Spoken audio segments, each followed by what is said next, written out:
I like to start this off by introducing myself. You guys introduce yourselves as well. Just tell me what you do and why you choose to show up today. My name is Jessie. As you can see, I'm an accountant. Let's see, what can I say about myself? I do tax and accounting. I do a lot of high-level outsourced CFO work. We do bookkeeping, taxes for businesses, which I love the most, and then individuals. We don't turn them away, we do them still. And I've been doing this since I graduated, while I was in grad school actually. When I graduated in 2010, I believe is the year. And I've been doing this for free while I was in grad school for some professors that just needed help. I volunteer with the IRS. There's like a program where you do people's taxes on a Saturday for free. So I did that and decided I actually loved it. You know, kept on doing some more tax courses, loved it, graduated, went on to work for PwC, loved it, but didn't care for the setting. Went on to EY, definitely loved it there better, they're more laid back. And just went on to work for some more smaller CPA firms where, as you can tell, I love this atmosphere, and the smaller firms are kind of similar to this, like you're dressed down, no one is all suited up or anything like that. So the smaller firms worked best for me. I wanted to do these series on a monthly basis because I'm meeting a lot of entrepreneurs, a lot of small business here in WeWork, and the services that we will provide for bookkeeping or controller or CFO work might be a little bit too much for folks who are just starting. I personally wouldn't suggest, I personally wouldn't do it, like pay someone to do my books. You can always hire someone in school to do your bookkeeping, but they're just tunnel driven. So you're saving money, but you're still not getting the full benefits. And I always say that, you start your own business, you're an entrepreneur, so you're already smart. So I pretty much think people could figure it out if you just give them the right tools. And I feel that spending an hour to give people tools on a monthly basis is not going to cost me anything. Other than food, but and I get a little popular in the process, so it's like a win-win, I believe, and it keeps me a little bit sharp. I go to seminars, I come back, I teach, and I do enjoy teaching. I've been bit by the bug, been doing some adjunct for professors as well.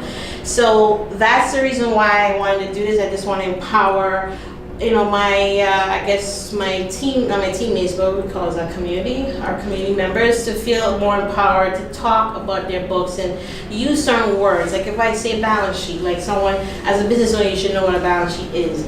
You may not know the whole function, but you should have an idea of how your books works. If you have to do certain things, if you have to have a discussion, you know the right terminology. If you're starting a new business, sometimes you are hearing WeWork and you work with someone, but then you get inspired because there's a whole bunch of entrepreneurs around and you might just want to start your own thing on the side.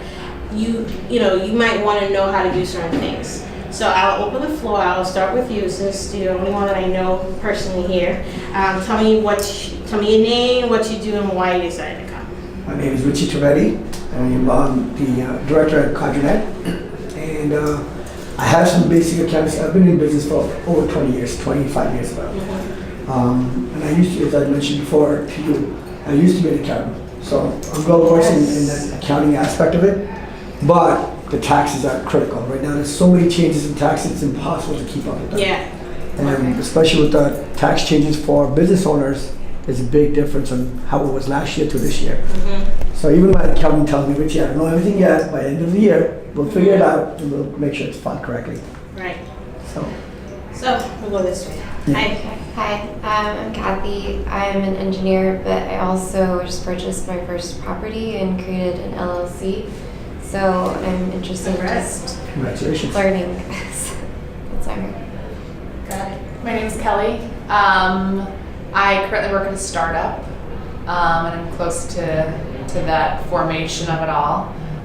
So interested to learn from that perspective. I'm also interested in starting my own business, and I'm also interested in potential move to California. Move to California? Yeah, Aww. so kind of considering all those different aspects. Yeah, I have two friends that moved out there. What part? One is close to San Diego, and then one is actually in the hub of it all. I don't know exactly. Palo Alto? I visited only one time, and I linked them up and I said, are you close to this address right now? And one said yes, one says no, you're 2 hours away. I was like, well, next trip, okay. What's your name? So I'm Nancy Schick. I'm an employment mediator and also a business mediator. So I'm here because one, I guess I'll just go ahead and be straight up with you, is kind of interviewing you because I need a new accountant. And I was going to say pizza. oh yeah, and pizza. And I'm also doing my own lunch and learn. So there's a lot that I can learn from just how you guys are doing them. So Nice. I like to be of support. Gotcha. I'm just gonna jump right in. I want to just recap what we did last month. So we did kind of like first steps, Kelly, what you might be a little interested in. We just looked at starting a business, what you should keep in terms of your records, how you should save it, how much you should save, when in doubt, save. So we left off with business structures last month, and I went over just the common ones, and I put an X next to them because this session I'm going mainly into self-employed individuals and how these laws especially is going to affect them. So I put everyone here in each entity that will be subject to self-employment taxes. We spoke about liability, and we spoke about not so much how government is informed, but how the harder it is to form that entity, the more involved government is going to be looking at you. And we'll see that with obviously the corporation, the S Corp, they have increasingly start looking at, and then this one is more so than your limited partnership. This one, because it's popular, because a lot of people just decided to do LLCs for no apparent reason.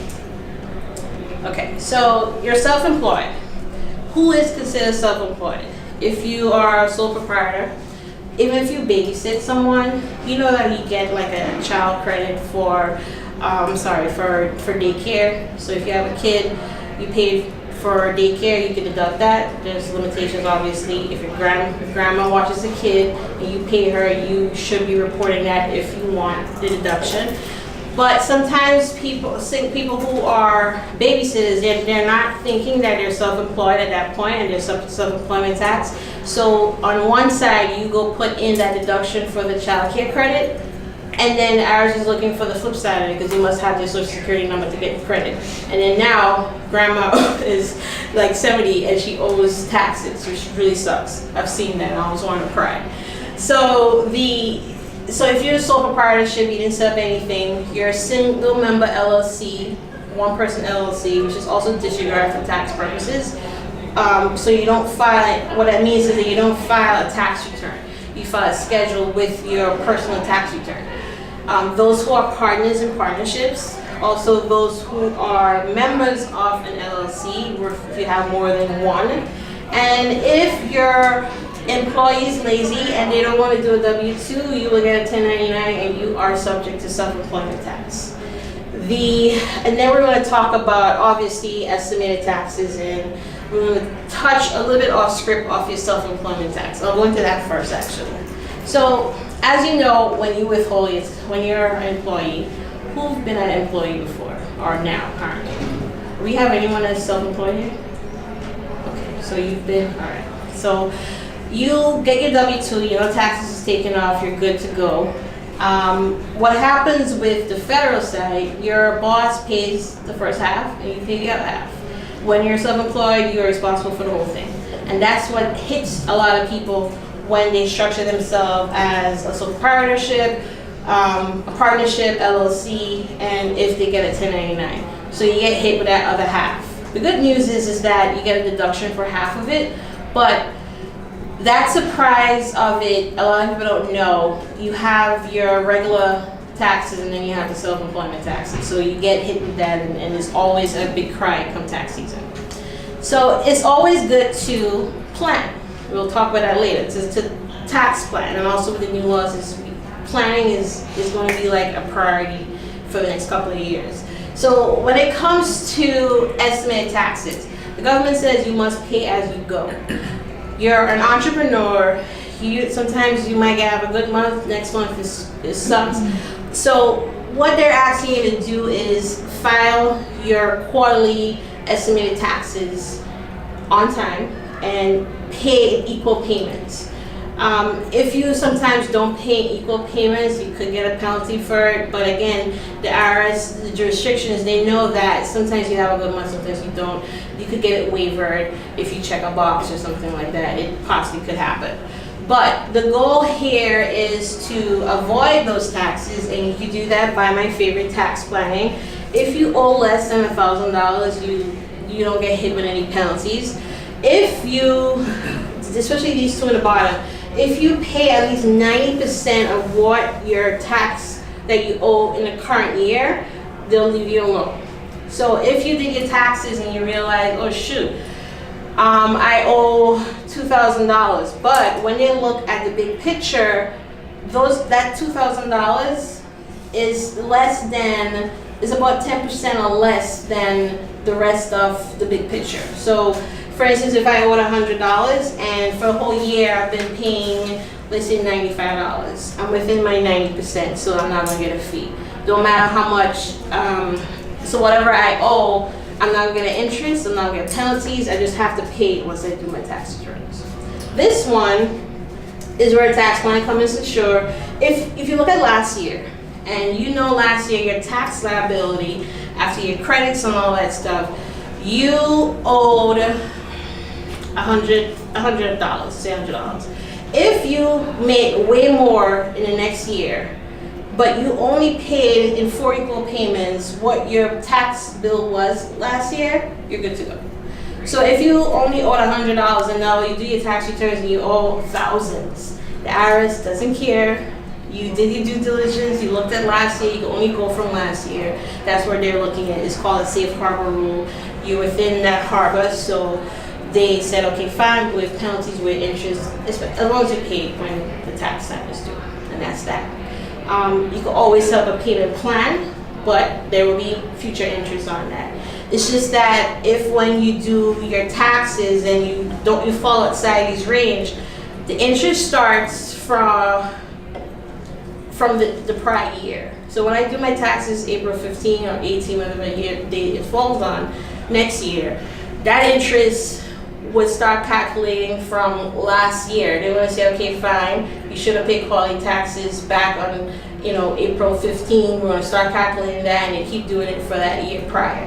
If you're within the safe harbor, the interest, and you want to pay installment, the interest will start from that time on, from April 15, 2019, until you actually pay it. But you have a payment plan that'll factor in the interest, but no penalties. Short question. I got a 1099 because I won some money. And I tried to research everything to figure out how to pay the estimated taxes on it. I couldn't figure it out, so I just put that money aside that I thought based on last year. I guess so. There's a rule of thumb that I tell people: if you want to pay the taxes on that, if you want to know how much you put away, I say just do 30-35%. Yeah, that's what I did. You probably won't be in that. I don't know your personal, because there's other things that's factoring what your actual rate will be. So you're going to be taxed at that rate. But I'm pretty sure if you do 35, unless you and your spouse, you guys are in the highest bracket, I say 35 would pretty much be good.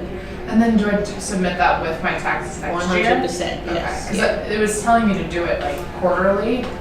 Yeah, But you always should do it quarterly. So let's just say you got it in January. The end of that quarter is when you should have made that payment. But again, if you don't do it, if it's a small amount, It sometimes wasn't much, yeah. right. So it probably would not be anything more than 1,000. But again, if you have that mixed with other things that might add to it, then it's a treat. They're not going to look at it single. So if everything put together, I get it. If you typically, let's say you typically do your taxes and you get back $1,000, $2,000, and then with this will eat away your refund, and pretty much you might just break even and you might not owe anything. If you fall on that $1,000, if 35% of that is less than 1,000, then I say don't worry about it. Okay. Yeah. But you can always send it to me later. I'll look at it for free. I wanted to do a quick thing of what changed. Although taxes on a whole, I'm looking at the corporations and business on these two in the end, not so much the individuals. But I like to give people a brief rundown of what's going to change that I think might affect some people here in WeWork. And of course, I did alimony. That used to be deductible. It's no longer deductible. It sucks. But, you know, that's what it is. Moving expenses. No, I'm going to use terms like suspended because the tax law change is only for a period of time. Doesn't mean it'll go back to the old one. It's just that in maybe 2026, they'll revisit it again. And it might go back. Highly doubt it, but it might. So we used to also get a deduction if we had production or factory deductions in the U.S. No surprise, you know, our president doesn't really care for that, so that's suspended, that's gone. That's gonna hurt the few factories that we still have here that use U.S. People to do it. The standard deduction has been increased and exemptions has been suspended. All that really means is that I never understood why they do that, but the fact you got a benefit with your exemptions and also any dependents as well. You still get stuff for your dependents in terms of a child care credit, earned income credit. We still have to list our dependents. We just don't get exemptions for them. You don't get exemption for yourself as well either. But it makes up for because your deduction pretty much doubled this year, and it will cover it. If you were to add your exemptions and your standard deductions from last year, you look at it when you do your taxes, it'll pretty much cover it. So it kind of break even. Charitable deduction has increased, which is good, and this is good. I skipped one. Mortgage interest. So I took a course on mortgage interest and how it has changed throughout the year. Would you believe it or not, some point in time we were able to deduct any type of interest. Did you know that? Well, yeah. It's Like just expensive. even your bank, but if it was personal, you could deduct your bank interest, your credit card interest, any type of loan that you had, interest on that, you could deduct on your personal tax return.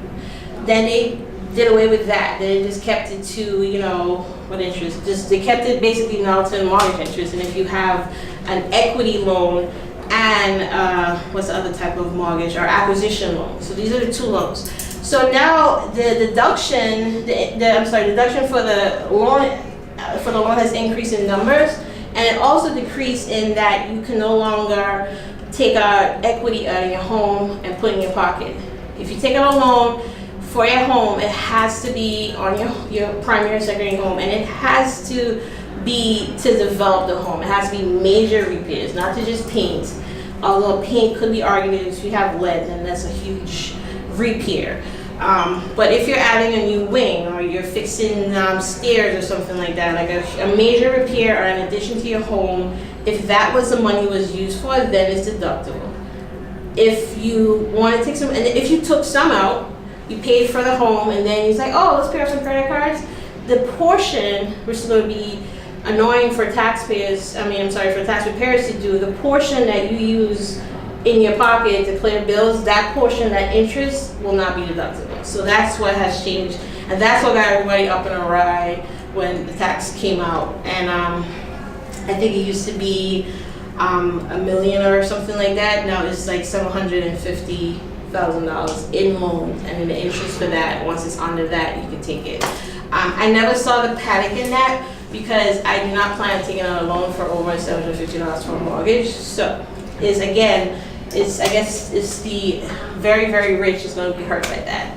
Well, it would affect people maybe taking a second mortgage on their home, right, to finance a business. Exactly. Yeah. So if they're taking it out again, yeah, like you said, for personal use, other than anything unrelated to the home, then definitely yes. It's probably better to get a small business loan anyway. I feel like those interests are so high. Yeah, I don't that's know. what I was thinking. Is that it's I don't know. Yeah. It'd be interesting to see how it rolls out. I mean, there are ways, and not to get around this, but there's ways you could take out a loan and keep that interest. I've heard people do, like, you'll take out a business loan, and that rate is pretty low, and then they'll lend themselves money, depending on what structure you're in. I would say don't do it, you know, but again. Charitable deductions has increased, which is good. It used to be 50% of your AGI, so which is awesome. Casualty losses has been suspended. The 2% itemized deduction. I don't know if some of you are aware with your Schedule A. First of all, Schedule A, people are going to be very pissed coming up this tax season. Pretty much, people who are using itemized deductions versus standard deductions, the standard is going to increase more because the threshold now is bigger. Are we familiar with standard deduction, itemized deduction? No? Okay, good. So yeah, so that is going to see a shift. So the 2% was gone, and this is what I was understanding.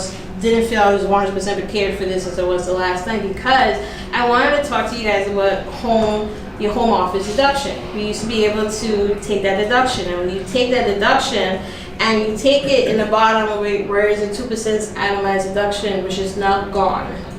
So I'm a little bit crushed, but whatever, because for a part of this year, I work from home, so I can't take that deduction. But I want to find a way. So, I want to find a way. So the tax rate has been reduced. The child tax credit threshold has been increased. My favorite two at the bottom, corporate tax rate has been reduced to 21%. This is good and bad. If your tax rate was higher, good for you. If it was lower, which is probably most of the people in here, if they're structured as a corporation, it's going to suck. Because the clients I have range, the max I've seen is 15%. And they are now saying, hey, should I switch structuring entity? The answer is yes and no.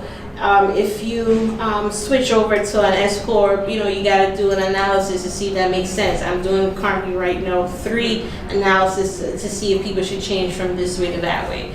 And then they never give you the full information of what currently is going on. And you really have to get everything from them to to do the big picture and see if it makes sense, because then with the pass through, it all trickles down to someone eventually. So we gotta look at the business and the individual. So I guess Trump was nice. He said, okay, I'll give my corporate buddies 21%, but for the little guys, the pass through entities, I'm gonna give you this thing that's called QBI, which is qualified business income. I'll give you 20%. Now this 20% that he's giving us, it comes with a lot of complications, and that I'm gonna go into later. This thing, I had to take a whole one-day class just for that one. It's a lot. And I don't even think the softwares are equipped to do it, so you really have to have knowledge in it to really analyze and see if the software is spit it out correctly. Okay, so I wanted to talk about this deduction. We're almost done, actually, believe it or not. So who's qualified? Basically, if you're not a corporation, this is qualified. These are actually qualified, and I missed one too that I was reviewing. I don't know if you guys are familiar with REITs, the real estate pass-through. So if you invest in real estate, you are subject to this as well, and these are the forms. I put Schedule F here because if you're a farmer, you're a sole proprietorship. Any questions on this? Any of you fit into this? Any of these? Okay, awesome. All right, so I kept it very, very, very simple. There's a threshold, like with everything else, but this one not only have a threshold, which is one number, they have a threshold range, which makes it even harder. So what this deduction says that you can deduct the lesser of your combined qualified business income, which basically is another definition, and it's basically a tax income if you're simply a taxable income, but it's taxable income of your business. But there's some wages, capital gains, all that stuff doesn't go into the calculation. If you're a partnership, guaranteed payments doesn't go into that calculation as well. So if your business, we're going to look at the combined income of your business, we're going to compare that to your taxable income. We're going to take 20% of the lesser of. Other consideration, which I'm not going to go into, is your dividends, capital gains, wages, and guaranteed payments. If someone says to me, just like with me, with my business, after I pay everyone, I pay myself. I try to keep it the same amount, but my biggest expense is me. So let's say I net, let's keep it simple, $100,000 this year. most of that went into my pocket after I paid everyone. The second business expense is WeWork. So basically, for calculation of this, I have to remove how much I pay myself. So once I remove my salary, let's just say I pay myself 60, I really honestly net 40, not 100 for this calculation. I have a nice spreadsheet for you guys to show the calculation. But let me just wrap this up. So again, there's limitation. Taxpayers under the income limitations are allowed a full 20%. If you are within this threshold here, there's a phase-out range. You get partial the deduction, and you just don't get it if you're over this number.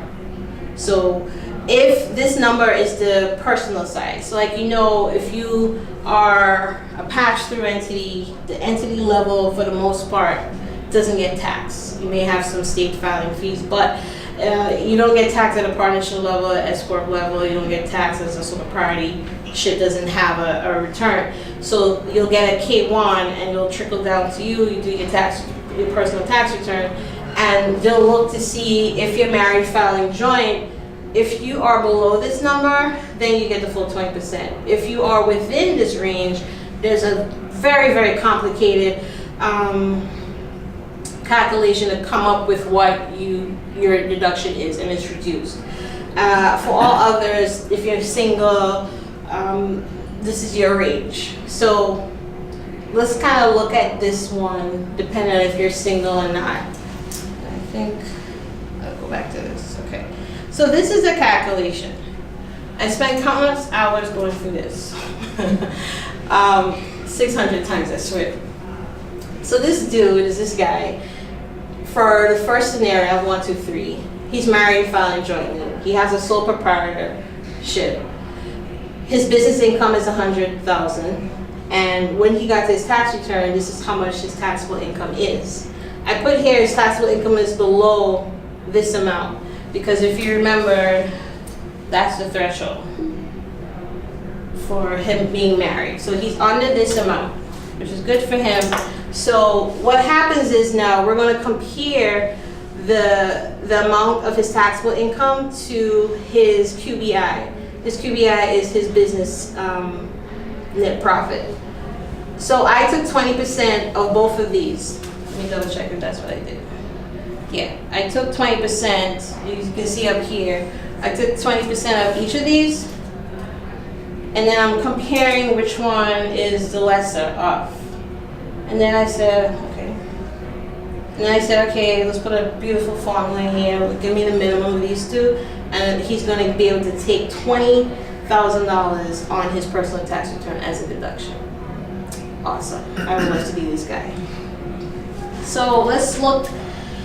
When he is single, still a sole proprietorship, same facts as on top, but his taxable income went down to 81. Now I'm going to look at same thing I did here. I did 20% of each of these, and this is what he'll be able to deduct. And that's pretty much it. Now, when it gets complicated now he decides to get married. It's going to happen to a lot of people that have two entrepreneurs in the family, or if one is a struggling entrepreneur and the other one is like killing it on Wall Street or something. So he has the same measly little $100,000 here, but with him and his wife, they're making $350K.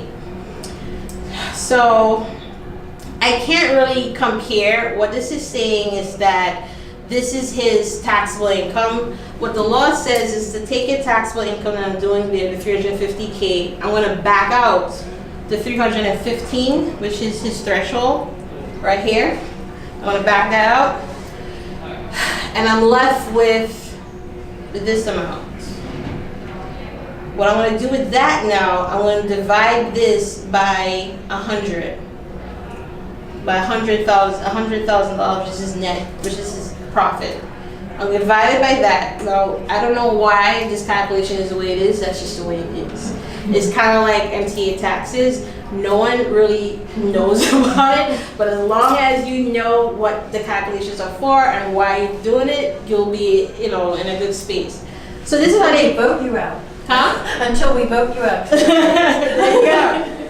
So yeah, so what happens is now, so we take the taxable income of 350K, we back out the threshold, and then we end up with $35,000. We divide that by the business profit, net profit, and we come up with 35%.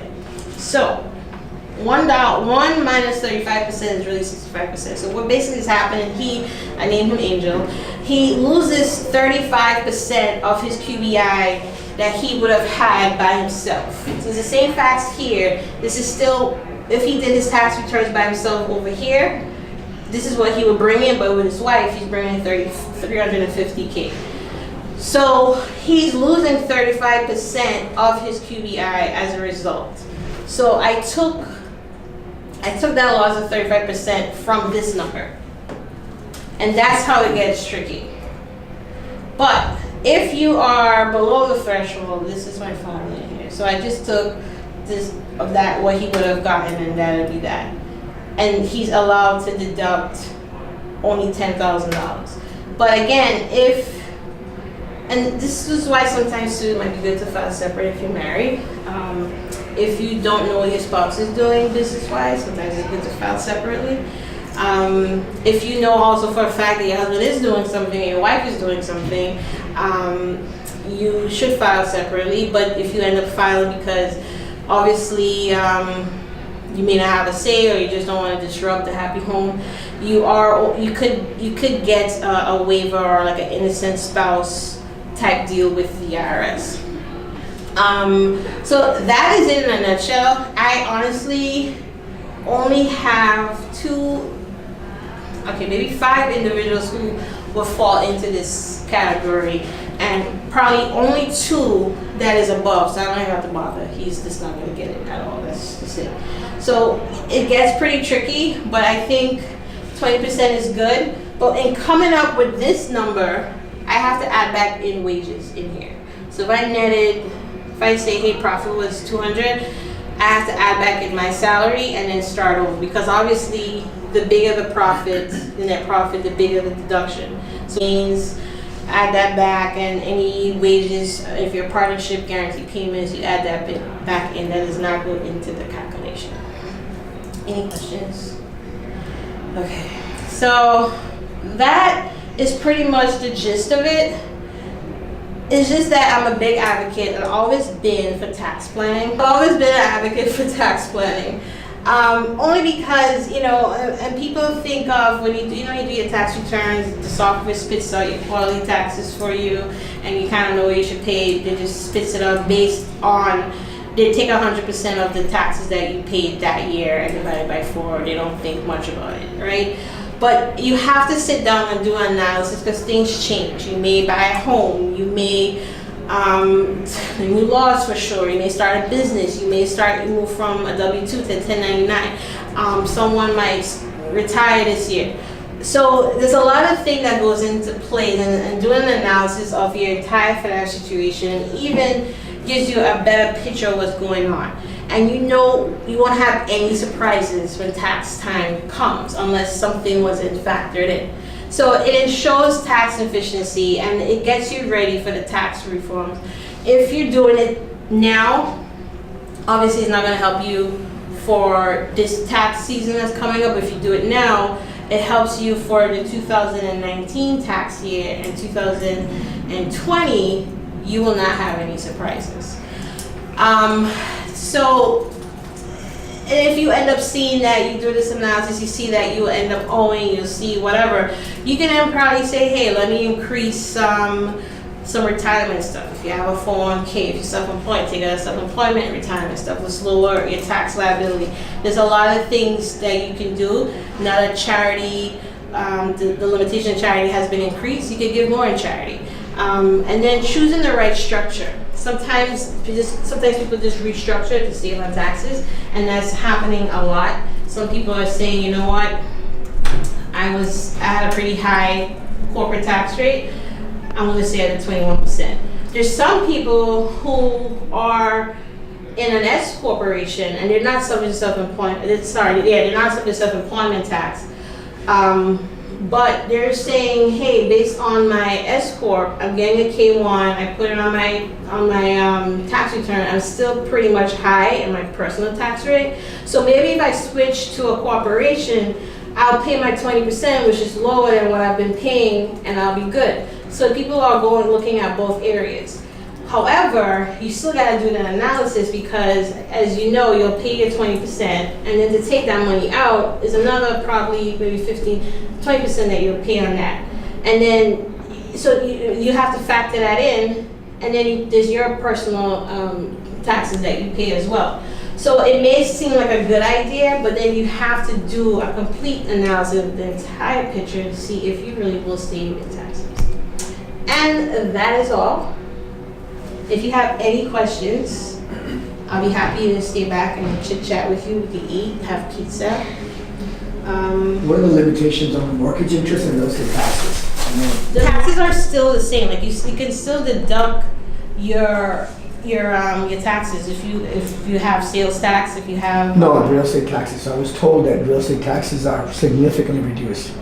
I think, I'm not too sure, because when I went to my seminar, we didn't dive into that. We mainly focused on the mortgage interest. So I want to get back to you on that, because you're the second person that asked me today about that. But is the interest that people are mainly concerned about. But the real estate taxes, I want to say no. Like, I haven't seen a significant discussion on that. And significantly, because I've seen people are confusing, and I could be wrong, so I'm going to double check. Yeah. Okay. This is awesome. Yeah, Thank you. thank you. You're welcome. What type of property did you buy? It was a rental property in Georgia. Oh, yeah?